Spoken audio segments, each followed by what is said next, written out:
बंधुओं, एक एक भाव, एक एक क्षण श्री जगन्नाथ जी का इतना अद्भुत है। यदि कोई वैष्णव उसके बारे में आपको ज्ञान दे दे तो आप मंदिर से एक क्षण के लिए भी जा नहीं सकते हो। इतने दयालु, इतने कृपालु और इतने आनंदमय देव हैं श्री जगन्नाथ जी। पूरे विश्व भर में ठाकुर जी के शयन होते हैं तो रात्रि में सारा श्रृंगार उतारा जाता है, लेकिन एकमात्र जगन्नाथ जी ऐसे हैं जिनको रात्रि में श्रृंगार करके सुलाया जाता है। और श्रृंगार व्यक्ति कब करता है? बहुत ध्यान से सुनिएगा, एक एक शब्द बहुत सुंदर है। जगन्नाथ भाव समझना और उसका आस्वादन करना बहुत बड़ी बात है, इसलिए बहुत ध्यान से सुनो। व्यक्ति श्रृंगार कब करता? हम नए कपड़े कब पहनते हैं? हम अपना रूप कब सजाते हैं? हम गहने कब पहनते हैं? हम बाल आदि कब काटते हैं? जब हमको कहीं जाना हो, कहीं प्रस्थान करने का हमारा भाव बने, तब हम तैयार होते हैं। कोई विशिष्ट ओकेजन पर कहीं हमको उपलब्ध होना है तो हम अपना श्रृंगार करते हैं। श्री जगन्नाथ जी का श्रृंगार रात्रि में होता है। एक तो श्रृंगार सुबह होता ही है, बाकी जगन्नाथ जी रात्रि प्रसाद लेने के बाद जब शयन के लिए तैयारी होती है तो श्री जगन्नाथ जी का श्रृंगार होता है और पुष्पों का श्रृंगार होता है। क्यों? कहां जा रहे हैं जगन्नाथ जी?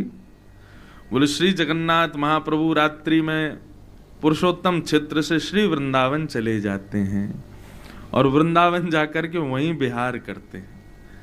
इसलिए यहाँ की सब सहचरियां, यहाँ के सब सखा, यहाँ के सब पुजारी पंडा सब जगन्नाथ जी को तैयार करते हैं। क्यों? रात्रि रास विहार के लिए श्रीधाम वृंदावन प्रस्थान कर रहे हैं श्री जगन्नाथ जी, इसलिए उनका श्रृंगार किया जाता है। और कल जब हम गए थे दर्शन करने के लिए, तब श्री जगन्नाथ जी को अंग पर गीत गोविंद अंकित वस्त्र धारण कराया जाता है। गीत गोविंद ठाकुर जी को इतना प्रिय है। श्री नाभा गोस्वामी जी महाराज भक्तमाल जी में वर्णन करते हैं, ता सुनवे राधा रमण अवस पधारें। श्री जगन्नाथ जी को गीत गोविंद बहुत प्रिय है। हमने पूछा, भैया गीत गोविंद का वस्त्र क्यों पहनते हैं ठाकुर जी? बोले ठाकुर जी अभी श्रृंगार करा के रास बिहार में जाने वाले हैं, लेकिन ठाकुर जी को रास बिहार से भी अति प्रिय है गीत गोविंद। यदि कोई भक्त अपने घर बैठ के गीत गोविंद का रात्रि में गान करेगा तो श्री जगन्नाथ जी रास बिहार में नहीं जाएंगे, उसके पास चले जाएंगे। इसलिए किशोरी जी ने प्रावधान रखा। अरे पूरी बात तो सुनो पहले। अब गीत गोविंद मैं अपने कमरे में बैठ के गा रहा हूं, लेकिन ठाकुर जी जगन्नाथ जी पुष्प श्रृंगार करके वृंदावन जाने को तैयार हैं और मैंने गीत गोविंद गा दिया, तो ठाकुर जी कहां आएंगे? यहीं आ जाएंगे, वहां नहीं जाएंगे। और वहां किशोरी जी और सब सखियां वृंदावन में इंतजार करती रह जाएंगी, जगन्नाथ जी आए नहीं। तो इसलिए किशोरी जी ने ऐसा प्रावधान रखा, ऐसा नियम बना दिया कि गीत गोविंद वस्त्र पर अंकित करके श्री जगन्नाथ जी को पहना दिया जाता। अब चाहे भले ही सैकड़ों भक्त काम है, जगन्नाथ जी अब नहीं जाएंगे, अब तो रास बिहार में ही जाएंगे। क्यों? गीत गोविंद हृदय से लगा हुआ है। गीत गोविंद पूरे अंग पर चर्चित हो चुका है। इसलिए रात में कहीं जगन्नाथ जी भागे नहीं, रात में कहीं किशोरी जी को छोड़ के नहीं चले जाएं, कहीं रास बिहार से नहीं चले जाएं, इसलिए गीत गोविंद पहनाया जाता है श्री जगन्नाथ जी को। अरे बड़े भाव हैं श्री जगन्नाथ जी के, कहां तक वर्णन करें।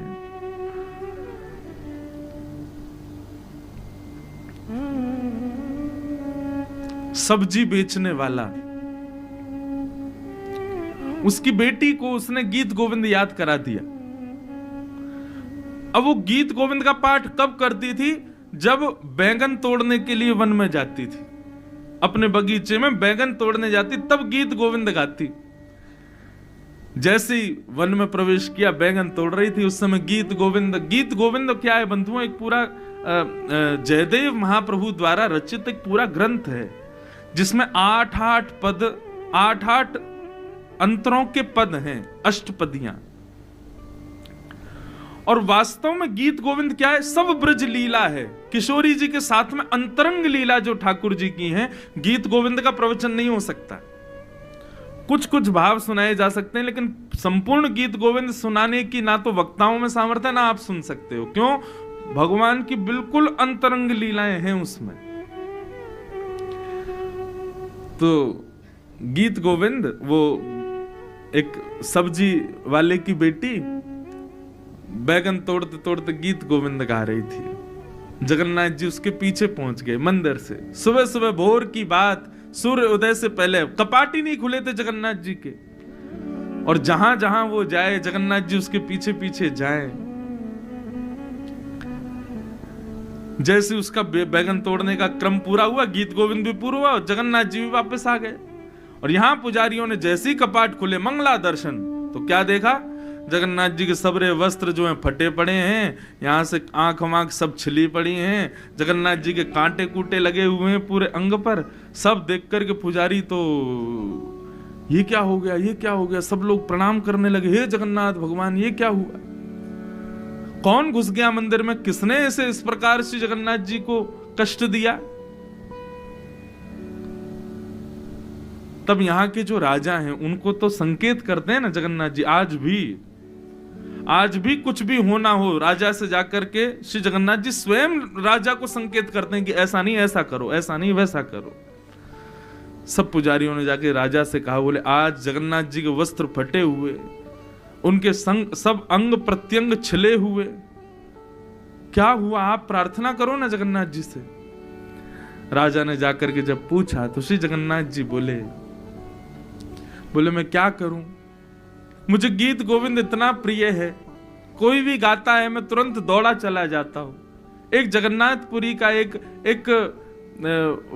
फल बेचने वाला है, उसकी बेटी वन में बैठ करके बैंगन तोड़ते तोड़ते गीत गोविंद गा रही थी, मुझसे रुका नहीं गया। ये बलदाऊ सुभद्रा तो खूब रोक रहे थे मुझको, लेकिन मैं दौड़ के पहुंच ही गया।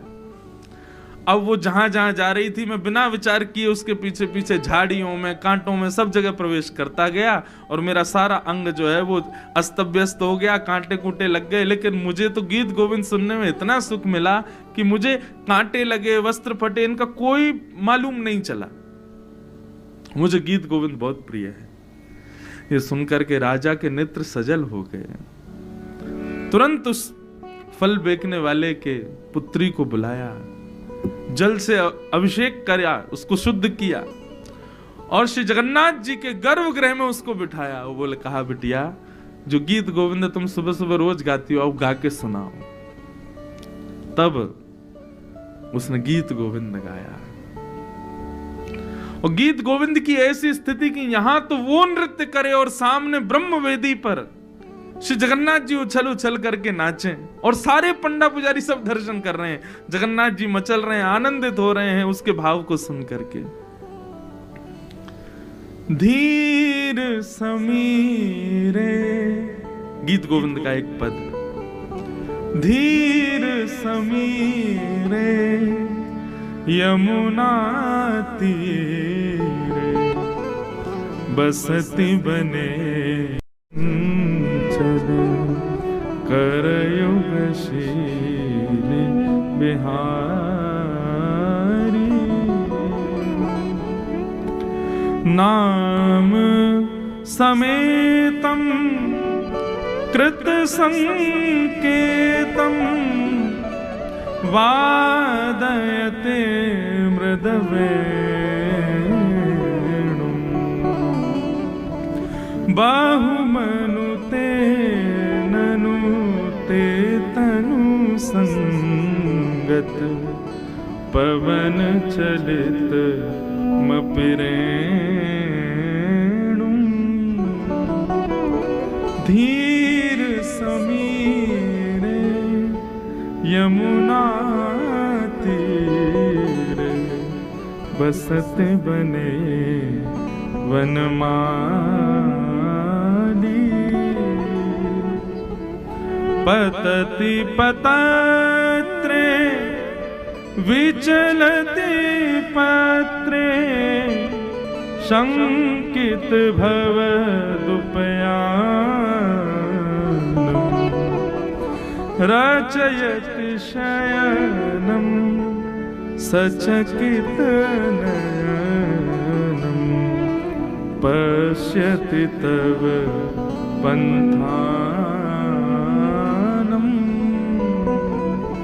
धीर समीरे यमुना तीरे बसति बने बनमाली धीर समीरे यमुना तीरे बसति बने बनमाली।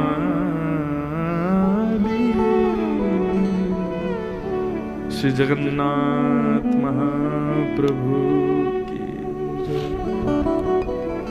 गीत गोविंद बहुत प्रिय है। गीत गोविंद का कोई भी एक पद याद कर लो बंधु। मैं तो कल भी निवेदन कर रहा था आपसे, और 7 दिन तक नित्य रात्रि में जब जाओ जगन्नाथ प्रभु के पास, आज भी श्री जगन्नाथ महाप्रभु रात में बिना गीत गोविंद सुने ओढ़ते भी हैं, पहनते भी हैं, और फिर रात्रि में उनको लोरी के रूप में गीत गोविंद ही सुनाते हैं, सब पुजारी खड़े होके, तभी सोते हैं बिना गीत। कितना प्रिय है गीत गोविंद। इसलिए बंधुओं कोई भी एक अष्टपदी याद कर लीजिए। इन 7 दिनों में पुरुषोत्तम मास की ये कथा सफल हो जाए यदि हमको एक अष्टपदी भी याद हो जाए और हम नित्य श्री जगन्नाथ जी को सुना दें। हमसे प्रिय फिर कोई नहीं जगन्नाथ जी को। एक मुस्लिम था मौलवी, उसका एक मित्र था कोई वैष्णव, दोनों कहीं मित्र बन गए होंगे। अब दोनों में कभी कभी धर्म चर्चा होती थी, एक दूसरे के धर्म को लेकर के, पंथों को लेकर के बात होती थी। तो एक दिन उस मौलवी ने अपने वैष्णव उस मित्र से कहा, बोले एक बात बताओ, तुम्हारे यहां कोई मंत्र है, ऐसा कोई श्लोक है या कुछ ऐसा है जिससे तुम्हारा खुदा साक्षात मुझे दिख जाए? तो उन्होंने गीत गोविंद उसको प्रदान कर दिया। बोले लो इसका पाठ करना शुरू कर दो, तुमको हमारे ठाकुर जी दिख जाएंगे। वो मुस्कुराने लगा, बोले ऐसे ही बोल रहे होंगे। बोले बस एक काम करना। बोले क्या? बोले जब इसको लेकर के बैठो और इसका गायन करो, तब भाव से या प्रत्यक्ष रूप से एक खाली आसन लगा देना।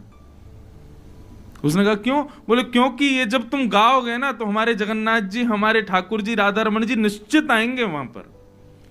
भले ही तुम्हें दिखे ना, धीरे धीरे तुम्हारी भक्ति पुष्ट होगी तब तुमको देखेंगे, लेकिन तुम आसन बिना आसन लगाए कभी मत गाना। एक आसन सन्मुख या आसन नहीं हो तो एक भाव से ही कि मैंने यहां पर एक चौकी लगा दी है, ठाकुर जी अगर आप आओ तो बैठ जाना। एक आसन निश्चित रख देना। मौलवी ने कहा ठीक है। अब वो रोज गाते और रोज एक आसन लगाते। इसी प्रकार अलग अलग अष्टपदियां गाते। धीर समीरे यमुना तीरे बसती बने वनमाली। थे तो वो मौलवी, लेकिन संस्कृत आती थी। प्राचीन भारत में सबको संस्कृत आती थी। संस्कृत जैसे आज हम हिंदी बोलते हैं, वैसे प्राचीन भारत में संस्कृत सबको ही आती थी, सभी बोलते थे।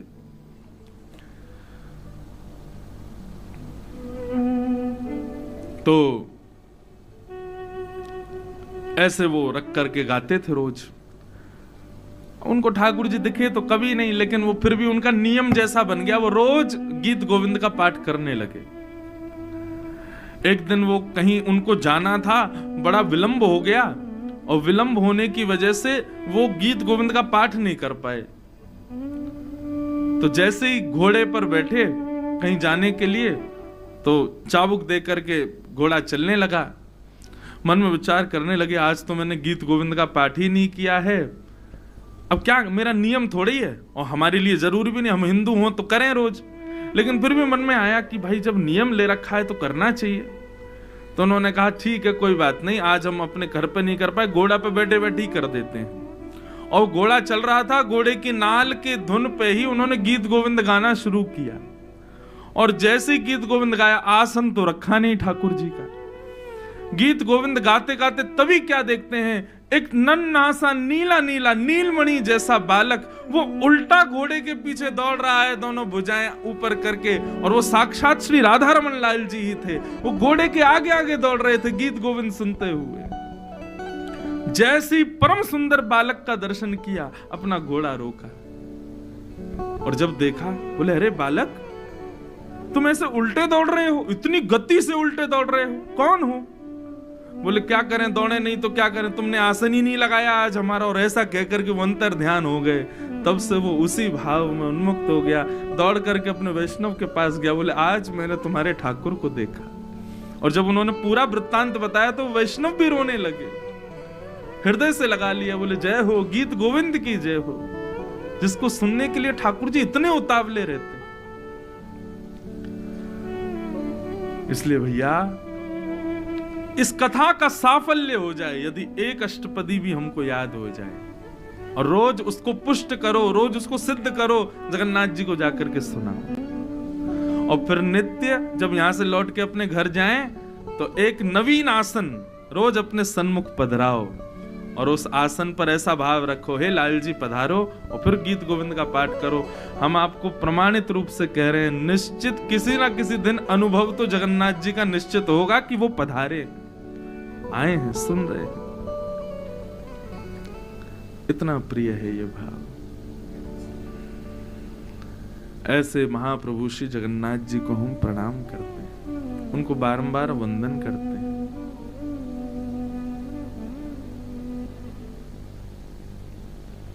एक बार एक वैष्णव थे, जाने यहाँ के राजा थे शायद उस समय के, उन्होंने एक दूसरा गीत गोविंद बना दिया और सब जगह कहा कि इसको प्रमाणित मानो, यही है असली गीत गोविंद।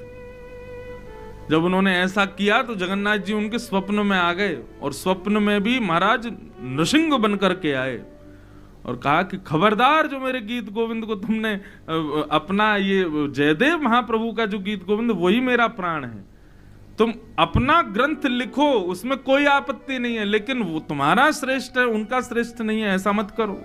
यदि ऐसा करोगे तो हम नृसिंह बन करके, जैसे हिरण्यकश्यप का पेट विदरण किया, तुम्हारा भी कर देंगे। इतना प्रिय है। कहने का भाव गीत गोविंद मतलब हमारे सब भक्तों के हृदय के भाव सब गीत गोविंद ही हैं, और वो श्री जगन्नाथ जी को प्राणों से भी प्रिय है। उनको सुनाओ, उनको जाके कुछ कहो, गाओ। मंदिर में जाकर के निर्लज्ज हो जाओ।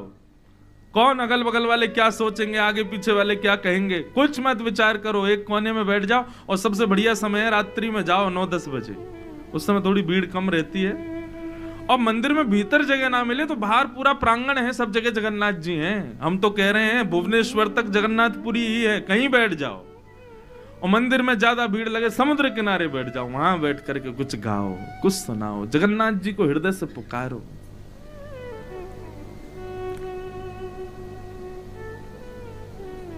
बहुत प्रिय है उनको।